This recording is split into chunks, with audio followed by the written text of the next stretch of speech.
যোগদান করেছেন আমাদের এই শান্তি মুর্শিদাবাদ মেডিকেল কলেজ হসপিটালে পর্যন্ত যাব।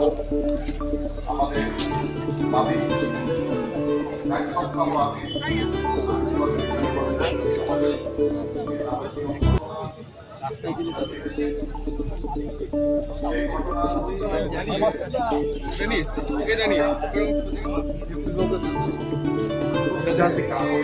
যে দোষী তাদের দৃষ্টান্তমূলক সাজা,